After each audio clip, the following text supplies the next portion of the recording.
Pembahasan RUU tentang perubahan atas Undang-Undang Nomor 34 Tahun 2004 tentang TNI ditugaskan kepada Komisi 1 DPR RI. Apakah dapat disetujui?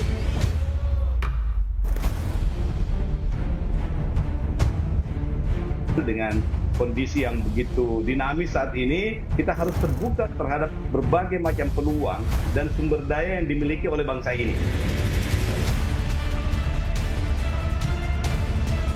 Jangan kembali tarik militer ke dalam ruang jabatan sipil. Jangan goda mereka masuk ke wilayah itu. Karena itu akan merusak tata sistem ketatanegaraan kita.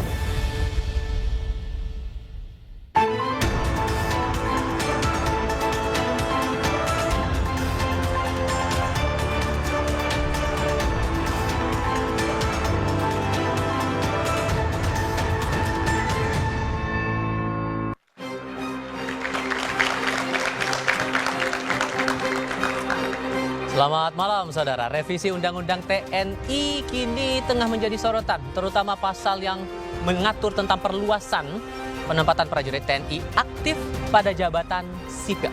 Koalisi Masyarakat Sipil menilai perluasan TNI aktif yang menduduki jabatan sipil ini tidak hanya mengganggu urusan birokrasi, tapi juga dikhawatirkan dapat melemahkan profesionalisme TNI. Lalu bagaimana bisa kita memastikan penempatan prajurit aktif di jabatan sipil ini bisa efektif dan tidak menimbulkan kekhawatiran kembalinya dui fungsi TNI yang sudah dihapuskan di era reformasi ini. Kami akan bahas bersama dengan para narasumber. 3 narasumber bergabung di studio Menara Kompas. Yang pertama ada Tubagus Hasanuddin, anggota Komisi 1 DPR RI, fraksi PD Perjuangan. Kang Hasan, apa kabar? Terima kasih sudah bergabung. Kemudian juga bergabung bersama kami peneliti senior imparsial Al-Araf Mas Araf. Selamat malam. Selamat malam, Mas. Juga bergabung kali ini Usman Hamid, Direktur Eksekutif Amnesty International Indonesia. Mas Usman, terima kasih sudah hadir. Dan satu narasumber kami bergabung lewat sambungan dalam jaringan, ada anggota Komisi 1 DPR RI, fraksi Partai Kebangkitan Bangsa, Oleh Soleh. Assalamualaikum. Mas Soleh, apa kabar? Baik, selamat. Terima kasih sudah bergabung bersama kami. Dan di studio kami juga kehadiran teman-teman mahasiswa dari Universitas Budi Luhur, UIN Syarif Hidayatullah Jakarta, dan Universitas Indonesia. Dan inilah 2 arah untuk pekan ini. Saya Tifal Solesa. Setelah DPR menerima surat Presiden atau Surpres Februari lalu, Belait revisi Undang-Undang TNI disetujui masuk program legislasi prioritas 2025. Meski mulus masuk prolegnas, sejumlah poin dalam revisi Undang-Undang TNI memicu penolakan masyarakat sipil karena dianggap mengembalikan dui fungsi TNI. Salah satu yang disorot terkait pasal 47 ayat 2 mengenai penempatan personel aktif TNI di jabatan sipil. Semula, prajurit aktif hanya dapat menduduki jabatan sipil yang terbatas pada 10 lembaga dan kementerian, yakni Kantor Bidang Koordinator Polkam, Pertahanan, Sekretaris Militer Presiden, Intelijen, Sandi Negara, Lemhanas, Dewan Pertahanan Nasional, Basarnas, BNN, dan Mahkamah Agung. Dalam draft revisi, bertambah klausul prajurit aktif bisa menduduki jabatan di kementerian atau lembaga lain yang membutuhkan tenaga dan keahlian prajurit aktif sesuai kebijakan Presiden. Peneliti imparsial Hussein Ahmad menilai perluasan penempatan prajurit TNI dalam jabatan sipil tak hanya melanggar undang-undang, tapi juga bakal melemahkan profesionalisme prajurit dan mengganggu pembinaan karir ASN. Makanya dalam revisi Undang-Undang TNI itu selalu menginginkan adanya perluasan terhadap peran TNI. Jadi alih-alih misalnya memperkuat pengawasan, kalau kemudian fokus dia ditarik menjadi urus MBG, urus PSN, urus beras di Bulog, ya, urus apalagi Kali Citarum misalnya, urus sawit misalnya, dia akan jadi tidak fokus. Kemudian ini juga akan semakin merusak pola di dalam organisasi ASN sendiri. Itu akan melemahkan motivasi di antara teman-teman ASN sendiri. Beda dengan imparsial, pakar pertahanan dan advisor Defense Diplomacy Strategic Forum, Maijen Purnawirawan Rodon Pedrason, justru mengusulkan agar prajurit TNI bisa terbuka mengisi jabatan sipil. Menurut Rodon, penempatan prajurit aktif di lembaga sipil bukan bentuk dui fungsi. Kenapa disebutkan 10 lembaga ini? Kenapa nggak kita biarkan terbuka seperti undang-undang yang ada di polisi, sehingga tidak menimbulkan katakanlah debat. Direktur Riset Setara Institut Ismail Hassani berpandangan masuknya anggota TNI aktif ke dalam banyak jabatan sipil dapat melemahkan supremasi sipil dan demokrasi. Saya kira kita semua sepakat ya, supremasi sipil harus dipertahankan dalam makna otoritas politik negara tunduk pada supremasi sipil, dan oleh karenanya kesehatan demokrasi tetap bisa terjaga. Sementara anggota DPR Komisi 1 fraksi PDI Perjuangan TB Hasanuddin menepis kekhawatiran penempatan personel aktif TNI dalam jabatan sipil akan mengembalikan keadaan seperti era Orde Baru. Tidak mungkin kalau kembali ke Orde Baru lagi. Dengan catatan Pak, dengan catatan kita harus pertahankan pasal 39 Undang-Undang TNI. 1. TNI tidak boleh berpolitik praktis. 2. TNI tidak boleh menjadi partisan sebuah partai apapun. Pelibatan anggota TNI di luar tugas pokok pertahanan menguat saat membantu pemerintah menangani COVID-19. Belakangan, anggota TNI juga semakin dilibatkan di masa pemerintahan Prabowo Gibran, antara lain membantu program makan bergizi gratis. Awalnya diatur hanya 10 kementerian dan lembaga, kemudian dalam revisi ditambahkan klausul baru, Kang Hasan, sesuai kebijakan Presiden. Kenapa klausul itu perlu dimasukkan dalam revisi undang-undang ini? Baik, Assalamualaikum warahmatullahi wabarakatuh. Waalaikumsalam warahmatullahi. Ya, jadi saya sebagai anggota Panja RUU revisi Undang-Undang TNI, sampai hari ini kami baru mendapatkan tugas tergabung di dalam Panja RUU TNI. DIM-nya sampai hari ini kami belum dapat. Begitu, karena ini inisiatif dari pemerintah dan kemudian ampresnya sudah dikirim kepada pimpinan DPR. Kami ke Komisi 1 ini baru mendapatkan tugas bahwa RUU ini akan diselesaikan di Komisi 1. Tapi DIM-nya seperti apa belum ada. Tetapi ya, kami beserta masyarakat di luar sudah memprediksi 2 yang paling utama itu. 1 adalah perubahan pasal 47 ya, ayat 1 atau A, dan yang kedua pasal 53 tentang umur. Untuk perwira dari 58 menjadi 60, untuk bintara dan tambama menjadi 55 menjadi 58. Kalau konteks perluasan dari jabatan sipil itu bagaimana? Oke, perluasan jabatan sipil itu dalam pasal 47 konon, saya sendiri belum membaca teksnya, ya, ada 10 seperti yang tadi disampaikan. Itu kemudian titiknya dicabut menjadi koma, dan di kementerian dan di lembaga lain sesuai dengan kebijakan Presiden. Artinya dimanapun prajurit TNI aktif dapat ditempatkan, begitu. Dan ini konon menyusul dari Undang-Undang ASN yang baru, bahwa di ASN ada ketentuan dalam undang-undang itu bahwa prajurit TNI dapat ditempatkan di lembaga atau pemerintahan sipil. Begitu. Jadi pergerakannya mau sama dengan undang-undang mau sama ASN. Seperti itu ya. Saya belum masuk ke pendapat ya, silakan bagaimana? Oke. Mas Araf gimana melihat ini? Ya, pertama begini, Undang-Undang TNI 34 2004 itu dibentuk dalam konstruksi pembangunan tentara yang profesional.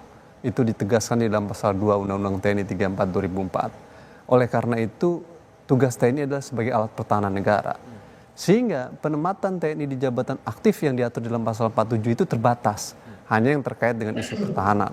Nah sekarang ingin diperluas. Nah perluasan ini jelas sesuatu yang akan mengganggu agenda mendorong profesionalisme itu.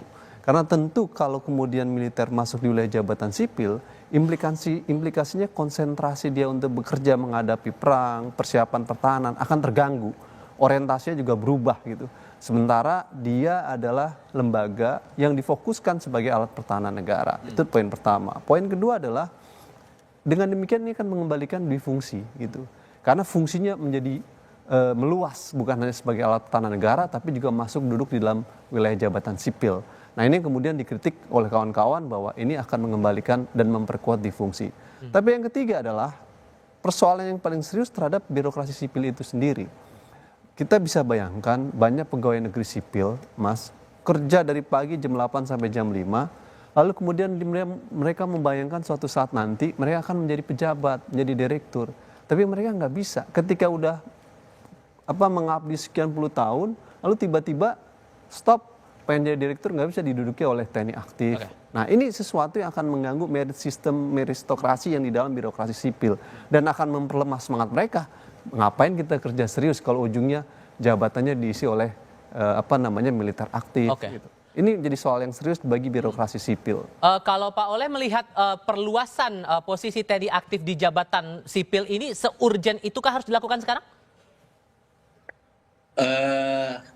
Pada dasarnya seperti apa yang disampaikan oleh sahabat kami Pak TB Hasanuddin, bahwasanya kami sebagai anggota Panja sampai saat ini belum menerima draft bagaimana keinginan pemerintah itu sendiri.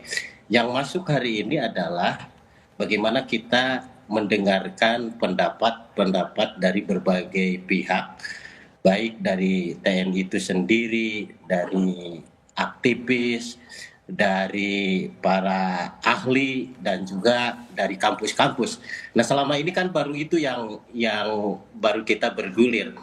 Nah terkait bagaimana dua hal yang tadi, yang pertama adalah soal perpanjangan masa jabatan ditambah sesuai dengan levelnya, kemudian soal perluasan terhadap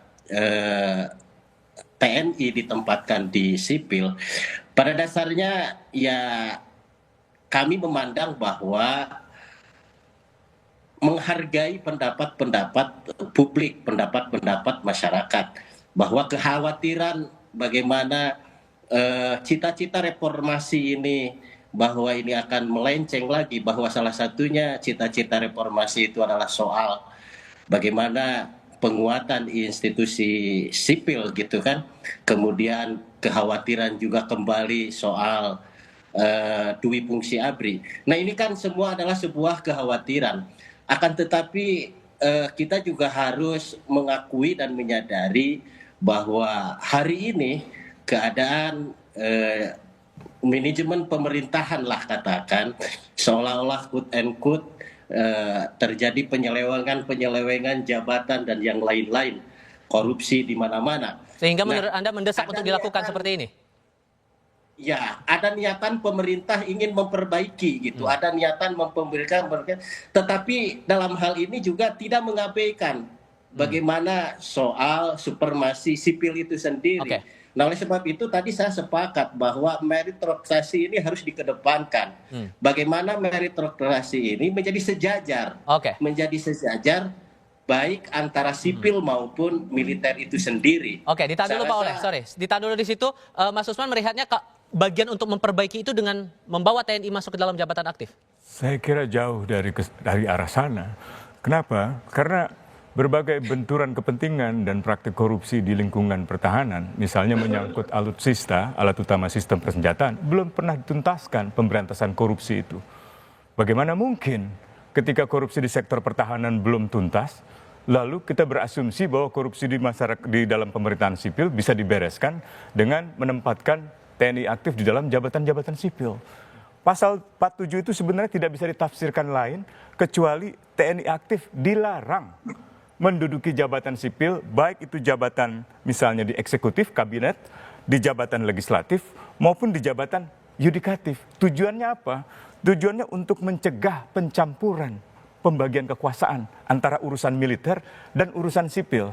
Anda bayangkan, seandainya seorang eselon 1, misalnya di dalam sebuah kementerian, memiliki perbedaan pandangan dengan menteri dan memiliki pandangan dengan panglima, dia harus tunduk kemana?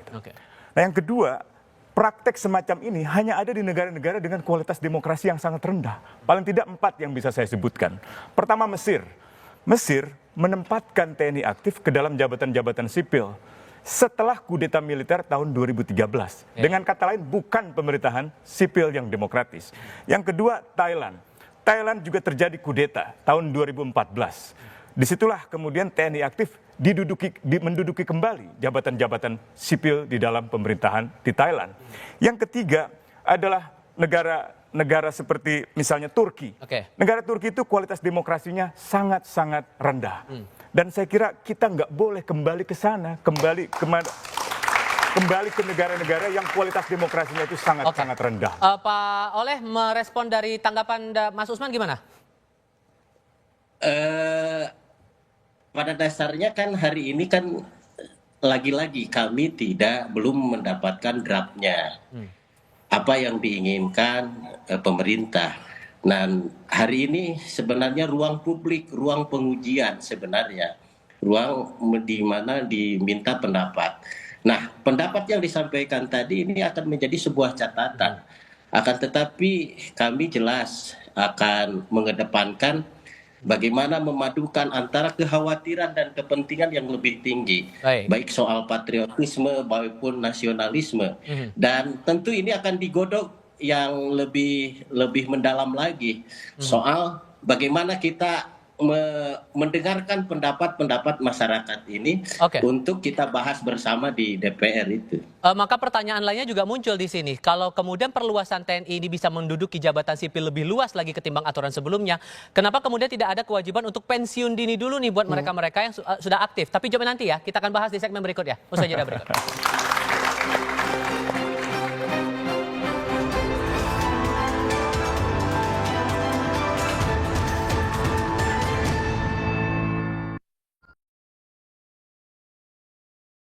Sedikitnya 2.500 prajurit TNI aktif duduki berbagai jabatan sipil. Koalisi masyarakat sipil pun menolak revisi Undang-Undang TNI yang tengah bergulir karena khawatir memperlemah supremasi sipil dan mengganggu profesionalisme TNI sebagai alat pertahanan negara.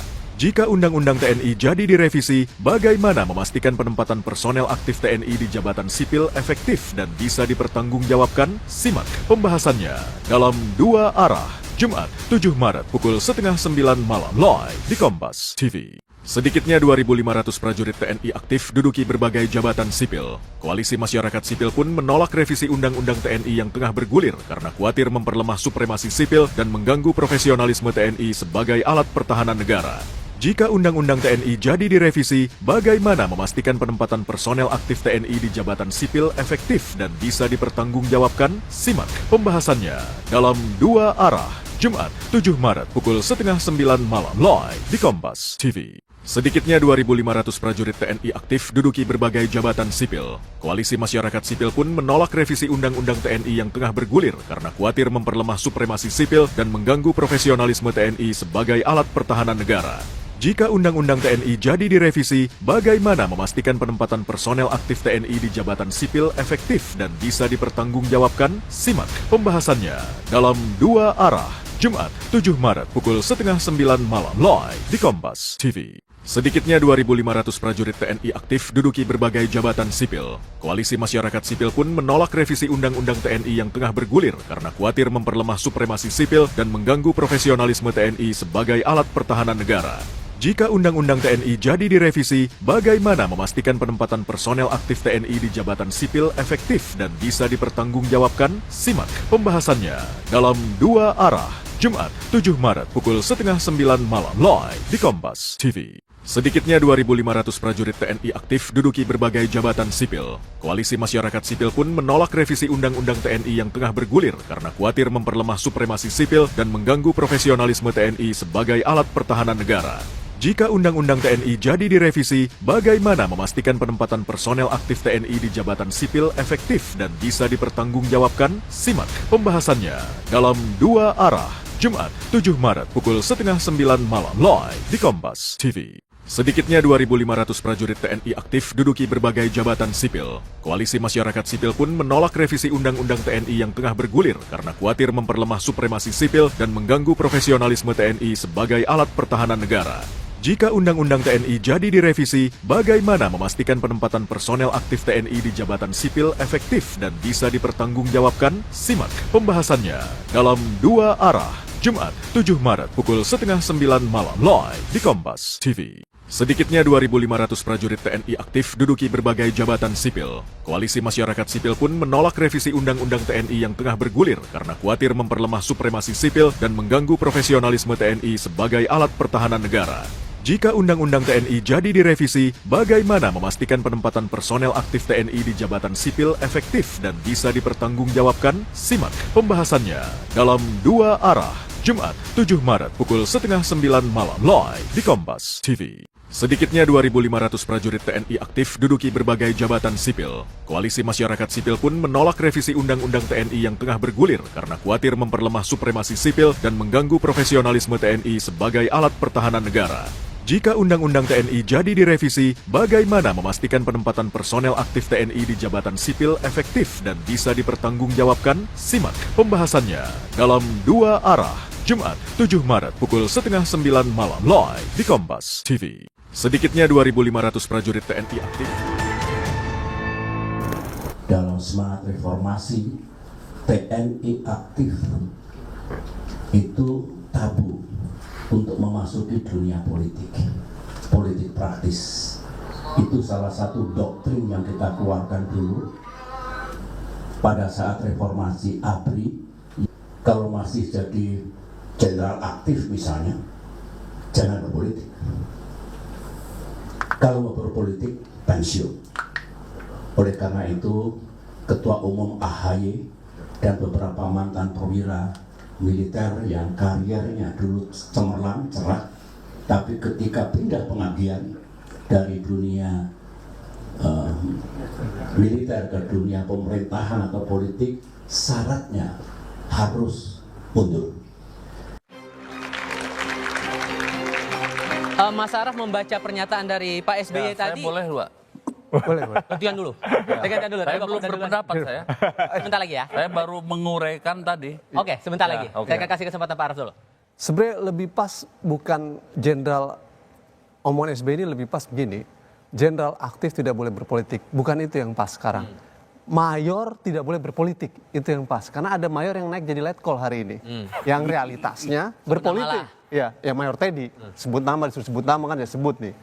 Mayor Teddy pada Pilpres 2024 kemarin menggunakan kaos kampanye untuk pemenangan salah satu kandidat. Dikritik oleh sebagian kalangan itu berpolitik. Teman-teman kelompok masyarakat sipil meminta agar itu dievaluasi dan dikoreksi oleh Panglima. Karena dalam Undang-Undang TNI 34 2004 tidak diperbolehkan militer berpolitik. Ketika dia pakai kaos kampanye tadi itu melanggar Undang-Undang TNI 34 2004 dan harusnya dievaluasi. Tapi sayangnya bukan dievaluasi, malah naik jadi letkol dalam satu percepatan yang tinggi. Ini soal yang harusnya Pak TB dan Pak Oleh segera mengkoreksi karena itu hal yang salah. Nah, gitu. Pak TB gimana Pak? Saya sudah mengoreksi. Iya, saya lihat di berita tuh. Di berita ya. Saya sependapat dengan pernyataan beliau, tetapi perlu ada koreksi bahwa perwira aktif berpolitik tidak boleh. Benar, tidak boleh.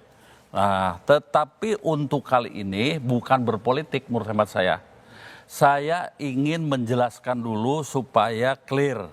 Saya ini pelaku ya menjadi perwira saat itu era Orde Baru. Begitu ya.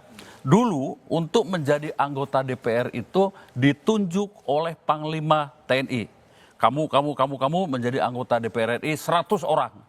Kemudian kamu menjadi anggota DPRD provinsi dan DPRD kabupaten kota ya. Kemudian 100 orang DPR RI itu bergabung dalam ABG, ABRI, kemudian birokrat dan Golkar ya, menjadi satu kekuatan politik. Tentara Nasional Indonesia, ABRI, menjadi sebuah kekuatan politik. Ya, begitu. Untuk menjadi bagian yang tidak terpisahkan, menjadi motor politiknya kekuasaan. Oke. Sekarang contoh saya, untuk menjadi anggota DPR, saya harus mundur. Kemarin saya mundur, belum 2 tahun habis, jadi umur saya 56, mundurkan diri, dan kemudian nyalon dari partai tertentu. Sekarang saya di DPR, tentu tidak patsunnya setia dan loyal kepada Panglima TNI, tidak, no. Saya kepada negara lewat fraksi saya, kesetiaan saya, mono loyalitas. Oke, tapi kalau untuk jabatan sipil? Oke, ya. Sekarang untuk bupati, untuk gubernur, dulu juga ditunjuk. Kamu jadi calon gubernur Jawa Barat misalnya. Dan kemudian setelah itu nama ini disonding ke DPRD yang notabene mayoritas dari ABRI, ya pasti menang. Dan patsunnya kepada Panglima TNI dan tentu kepada Presiden Soeharto. Sekarang untuk menjadi bupati, gubernur tidak seperti itu, ya. Lalu kami memenuhi persyaratan harus mundur yang pertama, dan yang kedua itu harus dicalonkan oleh partai, begitu. Dan sesudah jadi tentu sudah tidak ada lagi kesetiaan kepada Panglima TNI. Jadi terlalu jauh kalau kemudian penugasan para perwira aktif ini di sipil itu ya disebut sebagai kembali ke Orde Baru. Tetapi sebentar, Oke, apa itu? ada banyak persyaratan yang tidak bisa begitu saja. Ya, misalnya yang pertama, ya tentu akan berpengaruh terhadap kualitas pertahanan. Karena apa? Nanti para perwira yang pinter bisa jadi, saya mending jadi kabulog. Begitu. Padahal dia mestinya menjadi pangkostrat, menjadi kasat dan lain sebagainya. Maka kualitas pertahanan akan berkurang. Itu yang pertama, yang harus kita waspadai. Yang kedua itu tidak memiliki kapasitas. Kami ini, saya sekolah, ya akademi militer, kemudian kursus lanjutan perwira, kemudian sesko di dalam negeri, di luar negeri, kemudian Lemhanas dan sebagainya, kemudian latihan-latihan dan sebagainya, itu disiapkan perwira ini untuk bertempur. Sebentar, agak panjang nih ya. Soalnya ada yang senyum-senyum soalnya nih. Udah, kita pulang aja. Nah, kemudian dari situ belum tentu memiliki kapasitas kalau dia tidak kuliah lagi. Kalau dia kuliah di IPB, oke lah beri kesempatan misalnya jadi dirjen di pertanian. Itu yang kedua. Ya, yang ketiga, tahan dulu situ. Ini masih ada 6. Tahan dulu ganti-gantian. Saya punya 12. Mas Usman, respon itu tadi. Termasuk membaca pernyataan Pak SBY tadi. Ya, pernyataan Pak SBY itu lebih tepat dihubungkan dengan pernyataan Menko Hukum, HAM, Imigrasi, dan Lembaga Pemasyarakatan tentang wacana akan adanya perubahan di dalam rancangan Undang-Undang TNI bagi dibolehkannya TNI aktif untuk berpolitik praktis. Itu sebenarnya dua hal yang berbeda antara penempatan di dalam jabatan sipil, di dalam birokrasi pemerintahan, dengan dalam konteks politik praktis. Tadi Bung Al sudah benar itu, Mayor Teddy ikut kampanye politik, itu politik praktis namanya. Atau seandainya nanti ada mayor-mayor lainnya, lalu mencalonkan diri di dalam pilkada, itu politik praktis. Itu yang dimaksud Pak SBY tadi menurut saya. Tapi kalau yang kita bahas tadi sebenarnya adalah TNI aktif ditempatkan di dalam jabatan-jabatan sipil, baik itu kementerian, pemerintahan, maupun badan usaha milik negara. Dan itu efeknya cukup serius. Tadi saya baru contoh 3 negara, sebenarnya ada 1 negara lagi, yaitu Myanmar. Myanmar juga mengalami kudeta tahun 2021. Jadi tidak ada di dunia ini negara-negara yang menempatkan TNI aktifnya atau militer aktifnya di dalam jabatan-jabatan sipil, baik itu pemerintahan, kabinet, legislatif, yudikatif, kecuali negara-negara yang melalui proses kudeta militer atau yang kualitas demokrasinya rendah seperti Turki gitu. Jadi saya kira janganlah kita ke arah sana. Kalau indikatornya disampaikan sebagian dari Kang Hasan tadi gimana membaca itu? Yang bagian mana? Ada banyak tadi. Dari sekian banyak itu tadi Anda mencernanya bagaimana? Saya mencernanya bahwa dulu bahkan untuk penempatan misalnya TNI aktif di dalam birokrasi itu melalui proses pendidikan yang banyak. Pertanyaan saya kan sederhana, bukankah aparatur sipil negara yang ada di kementerian itu juga melalui pendidikan yang sudah lebih lama? dan sudah jauh lebih profesional dari mulai APDN, STPDN, dari mulai diploma sampai sarjana, bahkan banyak yang doktor itu di kementerian-kementerian itu.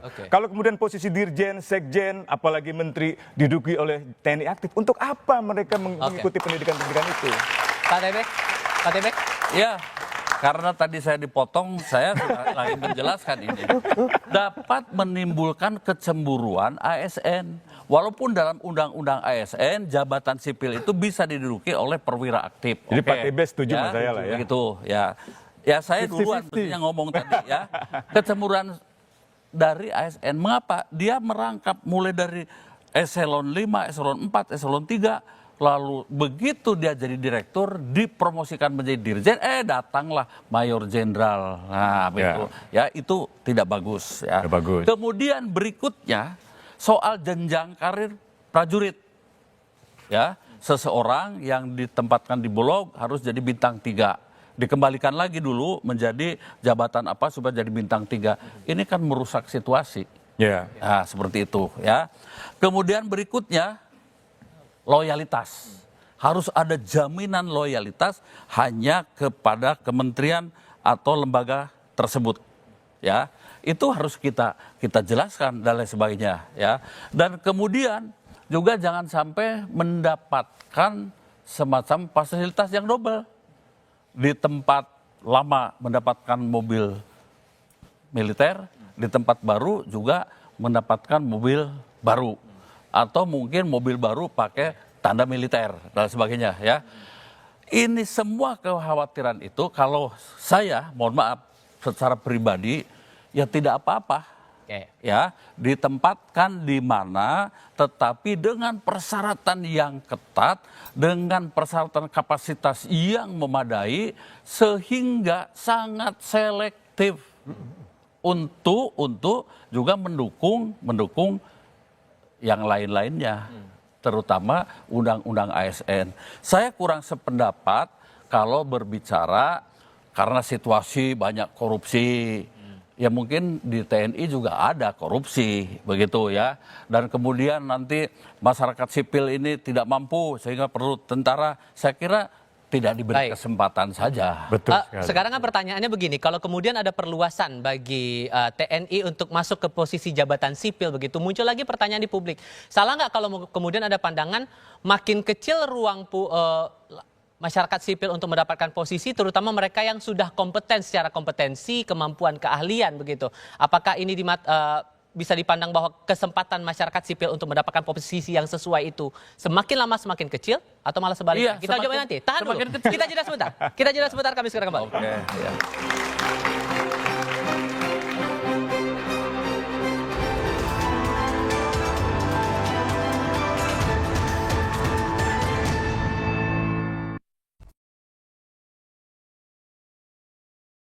Sedikitnya 2.500 prajurit TNI aktif duduki berbagai jabatan sipil. Koalisi masyarakat sipil pun menolak revisi Undang-Undang TNI yang tengah bergulir karena khawatir memperlemah supremasi sipil dan mengganggu profesionalisme TNI sebagai alat pertahanan negara. Jika Undang-Undang TNI jadi direvisi, bagaimana memastikan penempatan personel aktif TNI di jabatan sipil efektif dan bisa dipertanggungjawabkan? Simak pembahasannya dalam Dua Arah, Jumat 7 Maret pukul 8:30 malam live di Kompas TV. Sedikitnya 2.500 prajurit TNI aktif duduki berbagai jabatan sipil. Koalisi masyarakat sipil pun menolak revisi Undang-Undang TNI yang tengah bergulir karena khawatir memperlemah supremasi sipil dan mengganggu profesionalisme TNI sebagai alat pertahanan negara.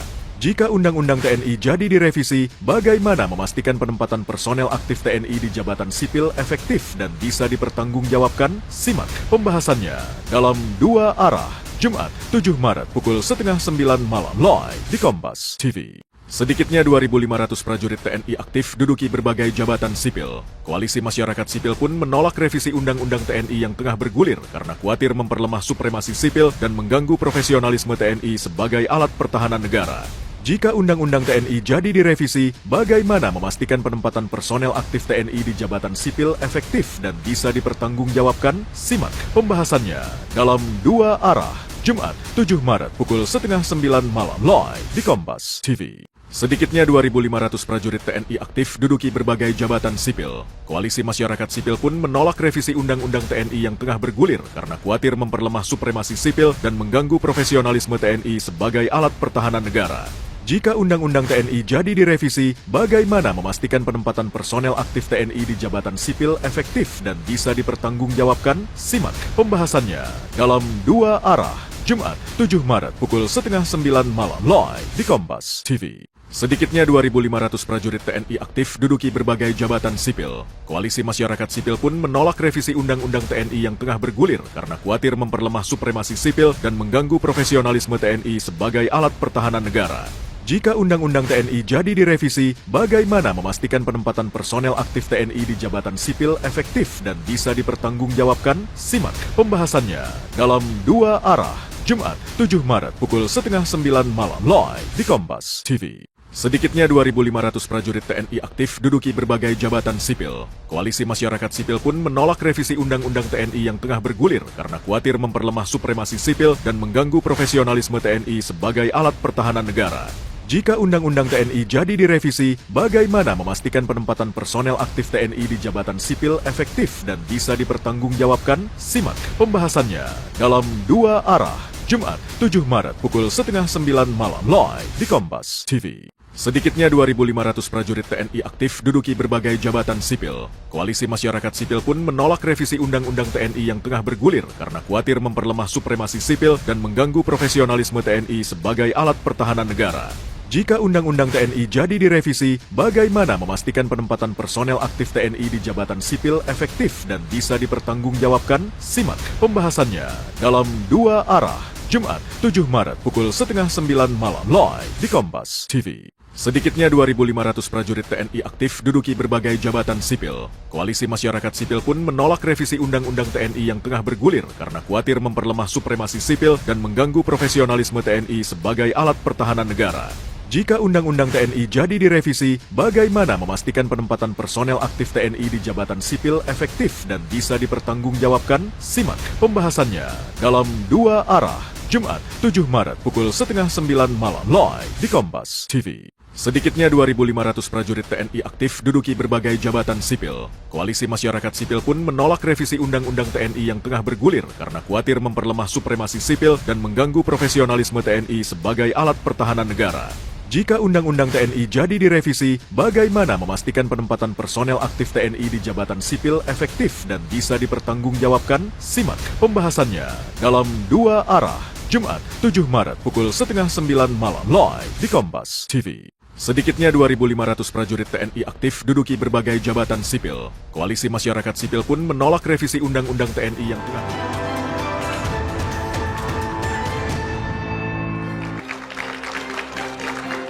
Anda masih bersama kami di Dua Arah dengan rencana untuk memasukkan klausul sesuai dengan kebijakan Presiden untuk posisi TNI aktif masuk ke ranah sipil. Ya. Eksesnya akan sejauh mana menurut Anda, Mas Usman? Apakah ini akan seperti kekhawatiran banyak orang atau gimana? Pertama, dia mengurangi kemampuan militer. Tadi kan argumennya adalah ini akan ditempatkan perwira-perwira terbaik ke dalam pemerintahan sipil. Dengan demikian perwira-perwira terbaik itu meninggalkan militer. Dengan demikian pula kemampuan militer akan berkurang. Itu nomor satu. Yang kedua, karena kemampuan militer berkurang, maka efektivitas strategi pertahanan kita juga berkurang. Sekarang ini di dunia, negara-negara besar sedang memperbincangkan strategi geopolitik. Bukan hanya ketegangan Amerika, Rusia, atau Rusia, Ukraina, tapi juga ketegangan politik di Asia, termasuk Asia Pasifik, antara Indonesia, Amerika misalnya, dan Australia, atau di Laut Cina Selatan, antara Tiongkok, Indonesia, dan Amerika misalnya. Nah, itu perlu kesiapan.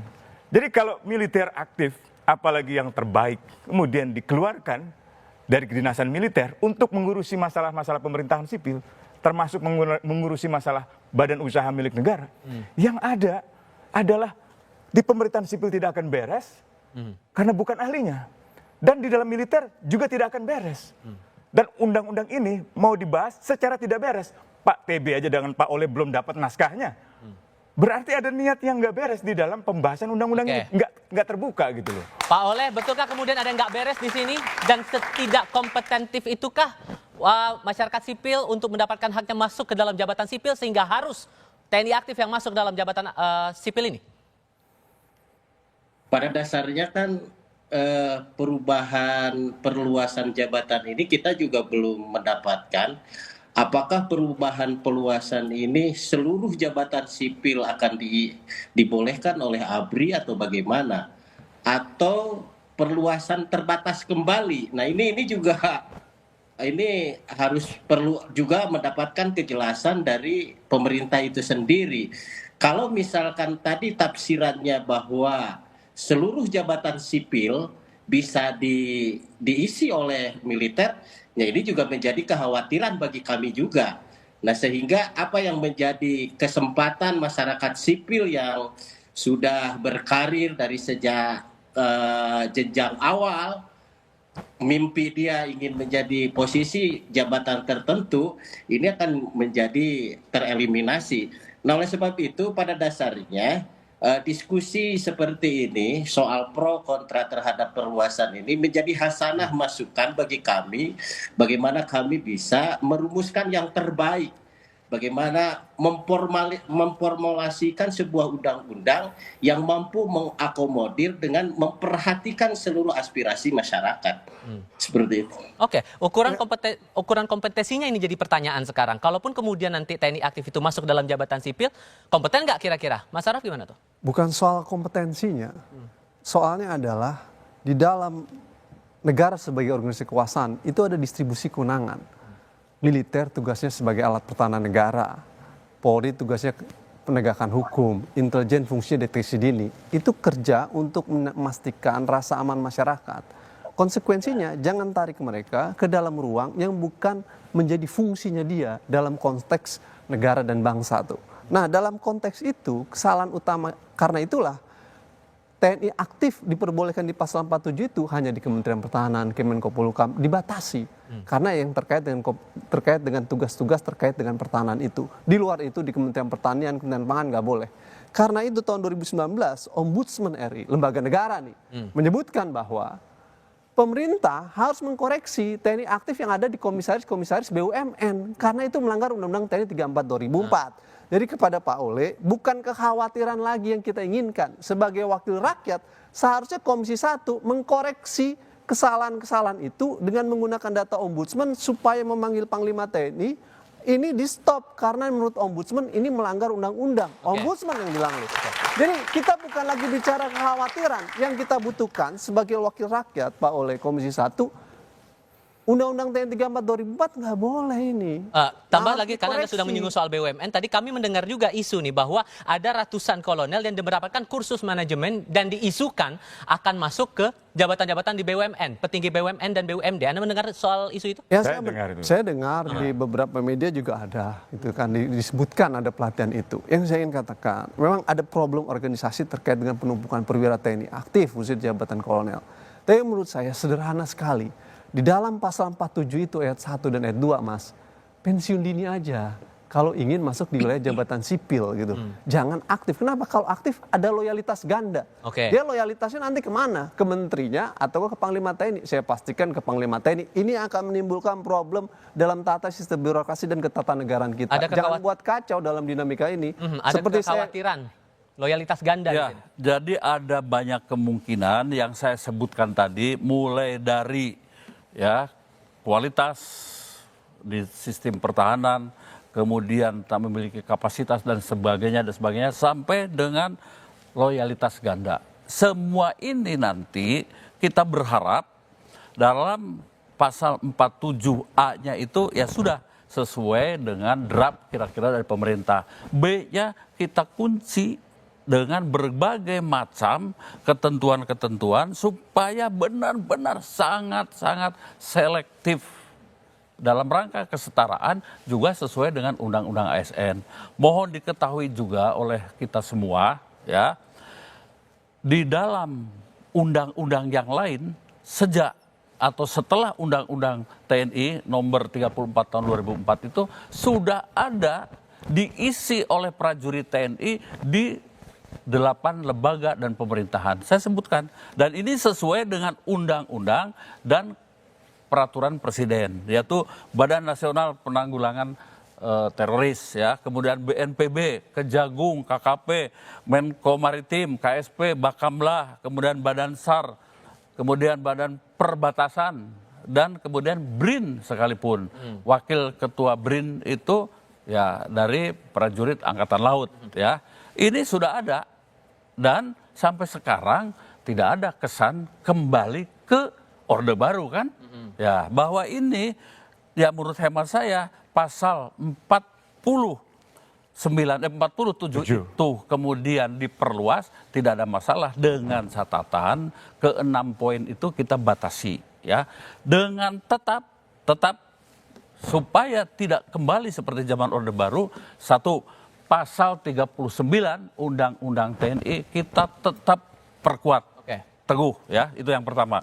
Yang kedua, Undang-Undang Pemilu dan Undang-Undang Pilkada tetap seluruh prajurit TNI harus mundur sebagai prajurit. Itu. Dengan konteks diperluas seperti ini, gimana merespon itu? Iya, saya setuju saja.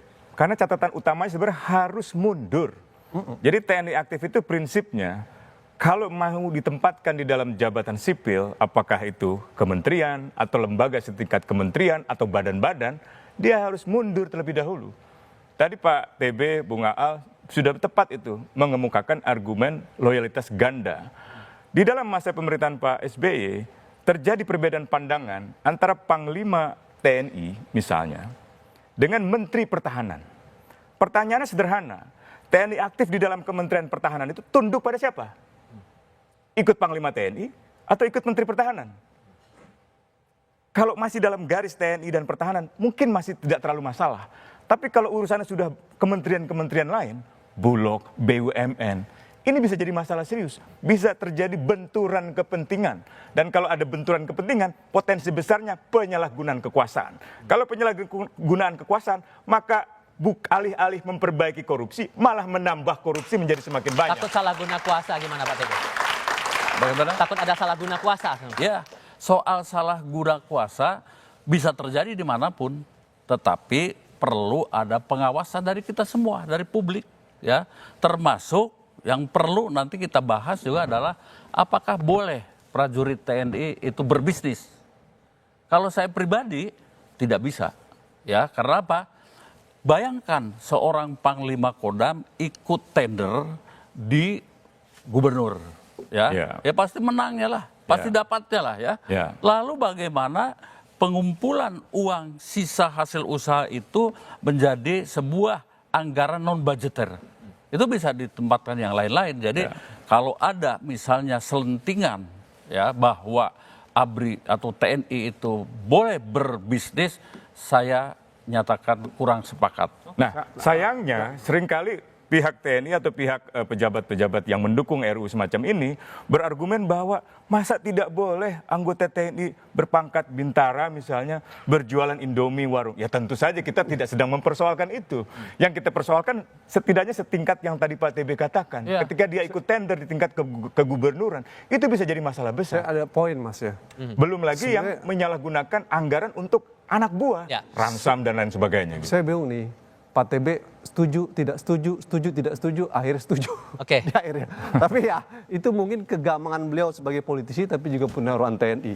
Nah nanti kita tunggu fraksi PDIP sikapnya gimana dalam RUU TNI. Belum selesai nih pandangan beliau, mungkin bisa berubah. Kalau berubah bisa alhamdulillah. Masih pribadi katanya. Masih pribadi soalnya. Belum fraksi. Kalau soal pengawasan tadi? Ya, yang kedua begini. Ketika militer dilatih dan dididik, itu tujuannya untuk menghadapi perang. Anggaran negara triliunan disiapkan, beli Sukhoi, beli kapal selam, pelatihan dari awal sampai Sesko AD, Sesko TNI, proses pelatihan ini dan lain sebagainya, latihan menggunakan anggaran negara. Itu untuk apa? Supaya satu orang prajurit bisa menjalani tugasnya untuk menghadapi perang. Jadi proses menjadi tentara yang profesional itu proses yang panjang.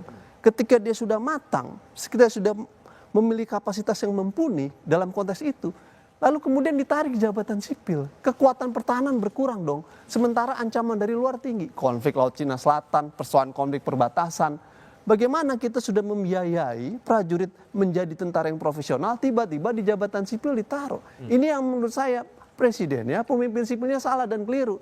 Karena penempatan militer jabatan sipil pasti akan melemahkan profesionalisme TNI, pasti akan mengurangi kekuatan pertahanan kita dan berdampak serius terhadap organisasi TNI. Nah, kita cinta TNI yang profesional, kita nggak mau TNI yang kemudian masuk ke wilayah jabatan sipil. Saya kasih kesempatan Pak Oleh. Pak Oleh merespon ini gimana? Saya ada satu hal, Mas. Yang paling penting justru adalah bagaimana meningkatkan kesejahteraan prajurit. Pak Oleh, silakan Pak. Ya, sebenarnya pada dasarnya ya kita memahami dan kita harus bagaimana juga mengawal daripada cita-cita reformasi tadi, bahwa bagaimana duwi fungsi ABRI ini tidak terjadi kembali. Nah, bagaimana supaya duwi fungsi ABRI ini tidak terjadi, kemudian tidak menjadi pelemahan terhadap pertahanan kita, kemudian bagaimana juga agar masyarakat sipil juga tidak terlemahkan, mereka juga mendapatkan kesempatan yang luas untuk menduduki jabatan-jabatan tertentu.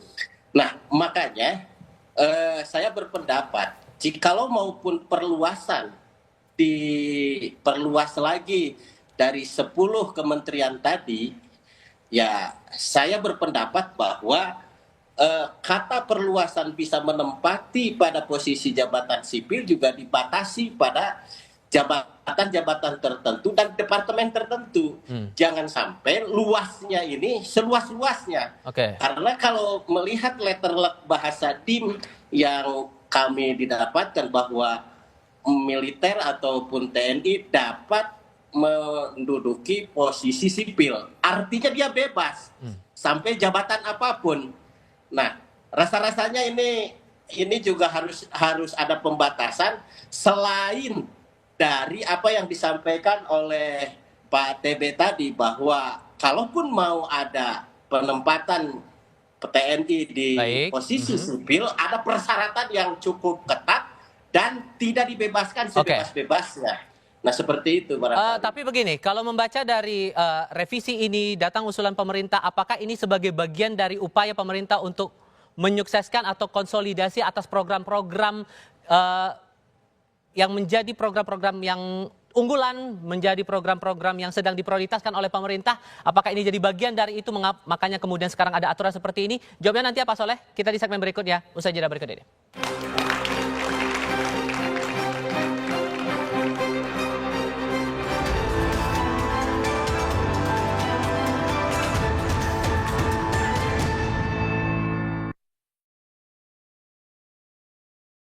Sedikitnya 2.500 prajurit TNI aktif duduki berbagai jabatan sipil. Koalisi masyarakat sipil pun menolak revisi Undang-Undang TNI yang tengah bergulir karena khawatir memperlemah supremasi sipil dan mengganggu profesionalisme TNI sebagai alat pertahanan negara. Jika Undang-Undang TNI jadi direvisi, bagaimana memastikan penempatan personel aktif TNI di jabatan sipil efektif dan bisa dipertanggungjawabkan? Simak pembahasannya dalam Dua Arah, Jumat 7 Maret pukul 8:30 malam live di Kompas TV. Sedikitnya 2.500 prajurit TNI aktif duduki berbagai jabatan sipil. Koalisi masyarakat sipil pun menolak revisi Undang-Undang TNI yang tengah bergulir karena khawatir memperlemah supremasi sipil dan mengganggu profesionalisme TNI sebagai alat pertahanan negara. Jika Undang-Undang TNI jadi direvisi, bagaimana memastikan penempatan personel aktif TNI di jabatan sipil efektif dan bisa dipertanggungjawabkan? Simak pembahasannya dalam Dua Arah, Jumat 7 Maret pukul 8:30 malam live di Kompas TV. Sedikitnya 2.500 prajurit TNI aktif duduki berbagai jabatan sipil. Koalisi masyarakat sipil pun menolak revisi Undang-Undang TNI yang tengah bergulir karena khawatir memperlemah supremasi sipil dan mengganggu profesionalisme TNI sebagai alat pertahanan negara. Jika Undang-Undang TNI jadi direvisi, bagaimana memastikan penempatan personel aktif TNI di jabatan sipil efektif dan bisa dipertanggungjawabkan? Simak pembahasannya dalam Dua Arah, Jumat 7 Maret pukul 8:30 malam live di Kompas TV. Sedikitnya 2.500 prajurit TNI aktif duduki berbagai jabatan sipil. Koalisi masyarakat sipil pun menolak revisi Undang-Undang TNI yang tengah bergulir karena khawatir memperlemah supremasi sipil dan mengganggu profesionalisme TNI sebagai alat pertahanan negara. Jika Undang-Undang TNI jadi direvisi, bagaimana memastikan penempatan personel aktif TNI di jabatan sipil efektif dan bisa dipertanggungjawabkan? Simak pembahasannya dalam Dua Arah, Jumat 7 Maret pukul 8:30 malam live di Kompas TV. Sedikitnya 2.500 prajurit TNI aktif duduki berbagai jabatan sipil. Koalisi masyarakat sipil pun menolak revisi Undang-Undang TNI yang tengah bergulir karena khawatir memperlemah supremasi sipil dan mengganggu profesionalisme TNI sebagai alat pertahanan negara. Jika Undang-Undang TNI jadi direvisi, bagaimana memastikan penempatan personel aktif TNI di jabatan sipil efektif dan bisa dipertanggungjawabkan? Simak pembahasannya dalam Dua Arah, Jumat 7 Maret pukul 8:30 malam live di Kompas TV. Sedikitnya 2.500 prajurit TNI aktif duduki berbagai jabatan sipil. Koalisi masyarakat sipil pun menolak revisi.